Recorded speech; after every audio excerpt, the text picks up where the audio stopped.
Adam and Eve, the first humans and the fall, Genesis 2-3. Welcome to Jesus the Saviour. Today, we step back to the very beginning, to a perfect garden, a divine relationship, and the moment everything changed. This is the story of Adam and Eve, the first humans, their intimate walk with God, and the tragic fall that brought sin into the world. God formed man from the dust of the ground and breathed into his nostrils the breath of life, and Adam became a living being. God placed him in the Garden of Eden, a paradise filled with beauty, food, animals, and peace, but in the center stood two trees, the tree of life deciduous tree. The tree of the knowledge of good and evil prohibited. God told Adam, "You may freely eat from every tree, but not from the tree of the knowledge of good and evil. For when you eat of it, you will surely die." God said, "It is not good for man to be alone."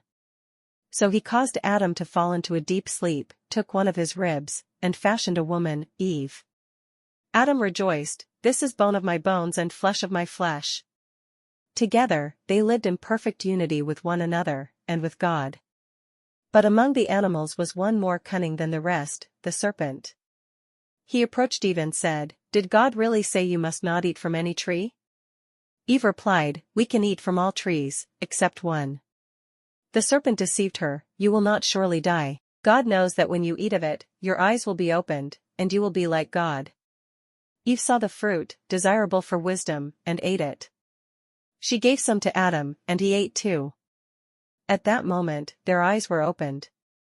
They felt shame, realized they were naked, and sewed fig leaves together to cover themselves.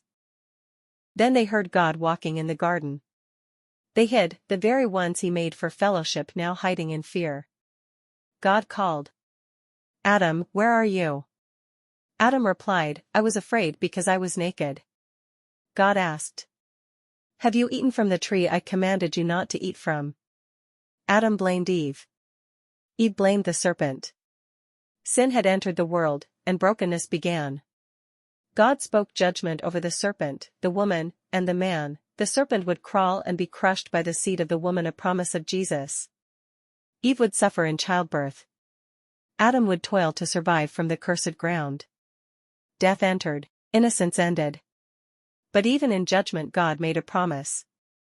"He shall crush your head, and you shall strike his heel." Genesis 3 verse 15. This was the first prophecy of the coming Messiah. God made garments of skin for Adam and Eve, a sacrifice for their shame. Then, he sent them out of Eden and blocked the way to the tree of life. They left the garden, but not without hope. Adam and Eve's fall became